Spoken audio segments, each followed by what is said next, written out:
मित्रांनो, आजचा व्हिडिओ खूप खास होणार आहे.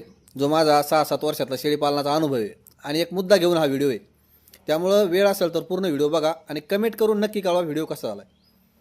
याच्यामध्ये जस्ट त्याचं वैयक्तिक मत वेगळं असू शकतं, त्याच्याबद्दल काही वाद नाही.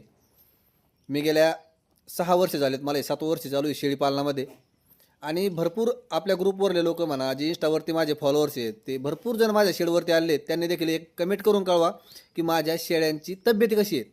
क्वालिटी ठीक आहे, कमी असेल जास्त असेल, ज्याचा त्याचा वैयक्तिक भाग राहिला, पण जे शेळ्याच्या अंगावर चमक आहे, तब्येत आहे, ह्या कशा आहेत एकदा कमेंट करून कळवा. आणि आता आपण व्हिडिओला सुरुवात करू. काय होतं मित्रांनो, बरेच जण पहा, आपण जर गावरान शेळ्यामधून इतर जातीमध्ये काम करायला गेलो, हॉस्पिटलमध्ये केलं, तर गावरान शेळ्यापेक्षा 3 ते 4 पट त्याच्या किमती जादा आहेत. मग आपण खूप महाग पराने खरेदी करून घेऊन येणार, आपला सगळा जीव त्याच्यामध्ये असणार. मग आपण याला विचार त्याला विचार, नवीन लोकांना ज्यावेळेस आपण नवीन विचारतो दुसऱ्याला, त्यावेळेस मग काही पण म्हणजे भरपूर टॉनिक आहेत मार्केटमध्ये, भरपूर असे खुराकचे फॉर्म्युले आहेत, भरपूर एक 4, 5, 6 टाईपचे खुराक एकत्र करून खुराक सांगतायत लोक. त्यानंतर टॉनिक भरपूर आहेत. परंतु मी माझ्या शेडवर काय देतोय आजच्या व्हिडिओ मी तुम्हाला सांगणार आहे. कारण मला तुम्हाला सांगायला आणि व्हिडिओ बनायला काहीही लागणार नाही, माझ्या खिशातून 1 रुपया देखील जाणार नाही. मी आत्ता सांगू शकतो 10 टाईपचा खुराक तयार करा, शेळ्या चांगल्या होत्या तुमच्या, ठीक आहे, चांगल्या होतील ना. त्यानंतर टॉनिक सांगू शकतो मी, भरपूर महाग आहेत. मल्टीस्टारसारखे हे जे टॉनिक आहेत भरपूर महाग आहेत, ते कंटिन्यू काही मी कधी देत नाही, परंतु सांगायला काही माझ्या खिशातून जाणार नाही. त्यामुळे मित्रांनो, माझ्या शेडवरती जे आहे ते शेड्यूल तुम्हाला सांगतोय. माझ्या शेडवरती मी शेळ्यांना फक्त मका आणि थोडाफार जर राशनचे गहू भेटले तर हे मिक्स करून शेळ्यांना खुराक देतोय. म्हणजे जो गेल्या 7 वर्षापासून 6 वर्षापासून माझा तोच खुराक आहे. कधी कधी मकाला रेट जर खूप जास्त वाढला किंवा शेळ्या वेलेल्या असतील, त्यावेळेस आपण शेळ्यासाठी सरकी पेंड वापरतोय.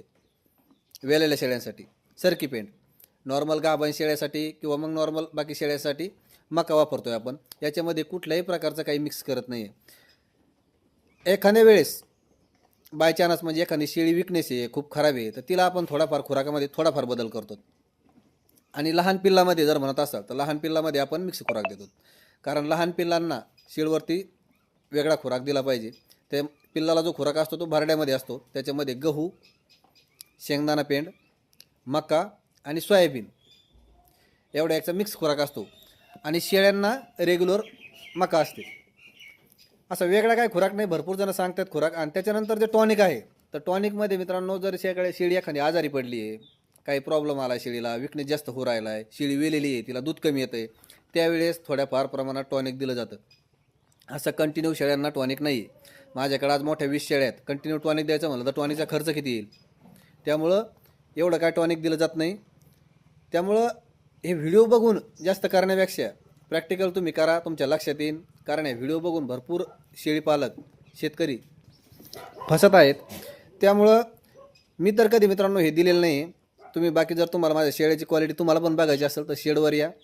फक्त माझ्याकडं चाऱ्यामध्ये सुबाबळीचं प्रमाण जास्त आहे. सुबाबळ, मेथी घास, दसरथ घास आणि मका आणि सुक्का चारा आपण वर्षभर वापरतो. त्यामुळं शेळीपालनामध्ये चारा जर तुमच्याकडे व्यवस्थित असेल तर जास्त खुराक किंवा जास्त टॉनिक देण्याची गरज नाही.